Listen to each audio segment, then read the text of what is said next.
Hujan deras yang mengguyur Jabodetabek sepanjang hari kemarin mengakibatkan banjir di sejumlah titik. Salah satunya adalah ruas Tol Cikampek, kilometer 38. Tol Cikampek yang mengarah ke Jakarta macet parah sejak sore kemarin. Kemacetan terjadi karena jalur tol tergenang air cukup tinggi.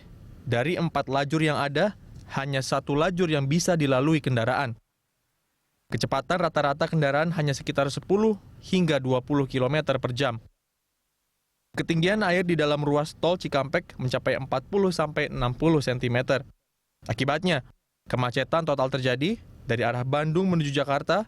Tak tanggung-tanggung, kemacetan yang terjadi mencapai 50 km. Butuh waktu 3 hingga 4 jam untuk bisa melalui banjir tersebut. Bahkan banyak masyarakat pengguna jalan yang terpaksa bermalam di rest area menunggu banjir surut. Pihak BNPB melansir, banjir yang terjadi di ruas tol Cikampek sebagai imbas dari meluapnya air dari Waduk Situbinong, Kabupaten Bekasi. Senin pagi, banjir di tol Cikampek mengarah ke Jakarta sudah surut. Meski demikian, lalu lintas di tol Cikampek masih padat sebagai imbas banjir. Tim Liputan, Berita 1.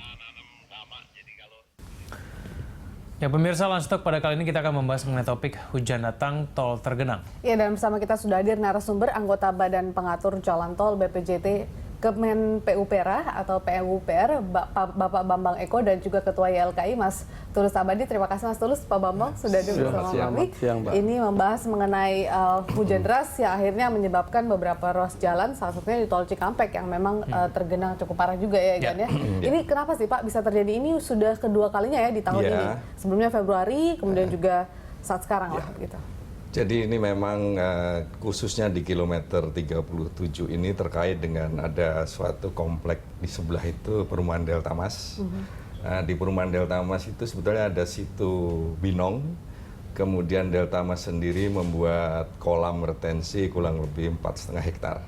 Nah kejadian kemarin sore yang dimulai jam 3 sampai jam 5 sore itu, situ Binongnya tidak mampu menampung, kemudian situ Alam Sari, situ buatan yang dibuat oleh pengembang Delta Mas juga tinggi airnya sehingga tanggul yang sudah dibuat oleh mereka jebol. Dan ini air inilah yang mengenangi jalan tol Jakarta Cikampek khususnya di kilometer 37. Dari pengalaman yang bulan Februari ataupun tahun yang lalu, kita sudah berkoordinasi dengan Delta Mas dan mereka sedang dalam proses sebetulnya membuat istilahnya kolam retensi ya, pond gitu, yang tadinya 4,5 hektar dilebarkan, diperluas menjadi 9 hektar dan baru dimulai bulan Juli yang lalu. Memang belum selesai. Kemudian sudah dalam proses juga pembuatan saluran ke arah timur sepanjang kurang lebih 2 km. Ini belum selesai, baru sampai di kilometer 1.800 kurang lebih. Dan tinggal 100-200 meter yang 2-3 hari ini akan diselesaikan dengan kondisi sementara. Jadi mudah-mudahan ketinggian air yang meninggi, kalau terjadi lagi bisa dialirkan ke Sungai Cipet. Nah itu kenapa terjadi pada tahun ini saja Pak Bambang? Kita ketahui bersama tadi bahwa curah hujan beberapa hari terakhir ini cukup tinggi, itu aja sebenarnya. Oke, tadi Anda katakan jadi kemudian disiapkan sebuah waduk itu dari perumahan Delta Mas itu. Berarti sebenarnya yang bertanggung jawab atas kemudian banjir yang terjadi saat ini memang lebih banyak ke perumahan tersebut. Iya, sebetulnya ini kalau kami melihatnya ada sebuah fenomena perubahan, bukan perubahan ya. Tadinya Delta Mas masih mungkin belum padat, sekarang mungkin berkembang sehingga air mungkin tidak cepat terserap gitu. Ini berarti kegagalan perumahan Delta Mas tersebut Pak ya untuk menghitung kolam yang sudah dibangun itu seharusnya kan mampu menampung curah hujan yang cukup tinggi. Apabila kalau kita cermati di Indonesia kan memang curah hujan memang biasanya selalu tinggi. Ada musimnya lah. Sebetulnya bukan kegagalan ya, hanya mungkin kondisi terakhir ini ada yang ekstrim.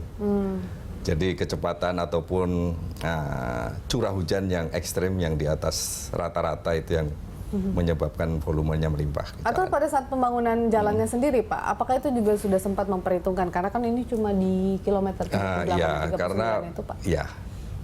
Jalan tol Jakarta Cikampek ini sudah cukup lama dibuat ya. Jadi pada saat itu dibuat kompleks Delta Mas belum ada. Oke. Ya, itu. Itu harusnya menjadi daerah serapan air. Bukan juga, artinya bahwa pembangunan yang terus berkembang, yang dari sisi selatan Jakarta Cikampek ini demikian cepat, sementara barangkali saluran-saluran yang untuk jalannya sendiri sudah cukup. Hanya sekarang karena adanya pembangunan di sisi selatan, beberapa pengembang khususnya yang di sisi selatan sudah membangun sebetulnya, memang belum selesai. Oke, Ya, kolam retensi itu. Ya, ke Mas Tulus mungkin Anda melihat bagaimana ini, Mas? Karena kan juga yang harus merasakan imbasnya ini adalah para pengguna jalan. Kalau kita lihat tadi kan itu bahkan mereka hanya jalan dengan kecepatan 10 sampai 20 km per jam. Cuma ada satu gitu lajur yang bisa dipakai Iya, ya. gitu. Ya, kalau tol macet itu sepertinya bukan hal yang aneh. Ya, apakah tol dalam kota atau tol antar kota. Itu salah satu penyakitnya memang kemacetan, tapi dilalahnya soal kemacetan itu tidak masuk indikator soal definisi jalan tol. Oleh karena itu, dalam konteks banjir kemarin dan juga sudah beberapa kali, sebenarnya ini lebih karena ada tata guna lahan yang tidak beres. Ya, artinya peruntukan lahan di situ sebenarnya kan memang sudah memperhitungkan analisis dampak lingkungan kalau kemudian di situ dibangun perumahan. Nah, ini kan artinya di situ ada sesuatu yang tidak beres, mulai dari perizinan, kemudian pembangunan infrastrukturnya, tadi soal kapasitas situ dan segala macam, dan juga mungkin juga soal infrastruktur jalan tol mungkin tidak dilengkapi dengan drainase yang baik. Ya, artinya gini, kalau sistem drainasenya baik, mestinya bisa mengantisipasi itu. Saya kira tidak cukup fair kalau menyalahkan ekstrim atau tidak ekstrim hujan, karena mestinya itu semua bisa diantisipasi dan kemudian tidak menimbulkan satu bencana bagi pengguna jalan tol. Itu dari sisi hulu. Jadi sebenarnya ini penyalahgunaan tata guna lahan yang seharusnya menjadi perhitungan sejak awal. Dan kalau kejadian seperti ini, mestinya Jasa Marga bisa menuntut ganti rugi kepada pihak pengembang tadi, karena telah membuat satu malfungsi terhadap jalan tol. Dan kedua, dalam konteks pelayanan kepada konsumen, harusnya kemarin digratiskan total itu konsumen, karena jalan tol ketika sudah banjir seperti itu sudah tidak berfungsi sebagai jalan tol. Kok tega-teganya masih memungut tarif dan biaya ketika fungsinya tidak berguna bagi pengguna. Nah, ini berarti respon dari mungkin Jasa Marga ya maupun pemerintah lamban juga Pak ya untuk memberikan fasilitas tersebut gitu kepada masyarakat, baik itu menggratiskan tol atau memberikan upaya-upaya lain. Kalau kita harus melihat dari sisi hulu dan hilir, ya, hulunya adalah urusan pemerintah pusat, Kementerian PU dan juga pemerintah daerah terkait dengan hal ini, karena sampai kapanpun pasti akan terjadi seperti ini. Artinya bahwa tol Cikampek atau mungkin tol-tol yang lain kita lihat juga sudah mengalami seperti itu, akan mengalami hal yang serupa. Dulu tol ke arah Selipi juga pernah banjir kan, karena di situ ada pengembang-pengembang besar yang kemudian tadinya itu lahan hijau dan segala macam, kemudian sekarang sudah jadi apartemen dan segala macam, akhirnya kalau hujan dia tergenang. Jadi ini sebenarnya ancaman terhadap semua ruas jalan tol kalau kemudian tata guna lahannya tidak benar sejak awal. Jadi ini hanya bom waktu terhadap fungsi jalan tol yang kemudian akan mengalami masalah-masalah serius, banjir dan juga mungkin bencana lain. Oke, itu mestinya dibereskan dulu. Dan kedua, ketika sudah terjadi seperti ini, bagi pengguna mestinya dibebaskan. Ya. Tidak ada tarif mestinya. Baik, Pak Bambang, tanggapan Anda? Terima kasih. Jadi terkait dengan adanya kejadian-kejadian alam ini, beberapa hal sudah dilakukan ya. Misalnya kemarin itu pihak PT Jasa Marga juga sudah membuat bahwa sebelum masuk ke daerah kilometer 37 di kilometer 41 bisa keluar, kemudian masuk lagi ke Cikarang Barat. Jadi bisa menghindari daerah yang tergenang air. Kemudian terkait dengan penggratisan memang ada mekanisme yang harus kita lalui, tapi terima kasih lah Pak Tulus usulnya. Memang terkait dengan hal-hal teknis melulu sebetulnya. Ya. Tapi kemudian tanggapan Anda terkait dengan pengembang juga yang memang harus bertanggung jawab begitu? Ya, artinya dari kejadian setahun yang lalu kita sudah meminta mereka untuk segera menyelesaikan apa yang menjadi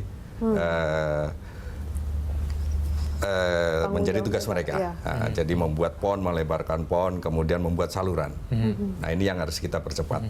Tapi Pak Bambang jangan sampai ini jadinya semua orang jadi serba cuci tangan loh Pak dalam permasalahan. Kami Karena kan konsumen nyalain pemerintah bercuci juga tangan. ntar Jadi nyalain pengembang gitu. Kami Pengembang mendesak juga- pihak-pihak yang waktu itu sudah bersepakat untuk segera menyelesaikan kewajibannya. Oke. Ya, itu. Kemudian terkait dengan Pak Tulus tadi sampaikan bahwa sebetulnya bisa menuntut PT Jasa Marga menuntut pengembang, ini belum dilakukan Pak Bu.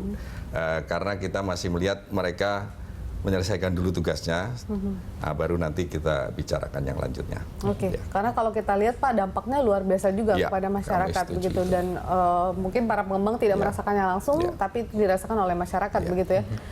Mas Tulus, Anda melihat karena kan ini juga mungkin tidak tadi Anda katakan masalah banjir di jalan tol atau ruas jalan tol itu tidak hanya terjadi mungkin di tol Cikampek, tapi di beberapa ruas jalan lain juga itu terjadi dan itu dalam hal ini jalan tol begitu. Anda melihat bahwa apakah memang kepentingan konsumen sebagai pengguna jalan ini memang masih belum diperhatikan padahal sudah membayar begitu. Ya, tadi kembali ke persoalan hulu dan hilir ya. Artinya sekuat apapun hilirnya dibereskan, kalau ada persoalan hulu yang bermasalah, itu pasti hilirnya juga ikut bermasalah.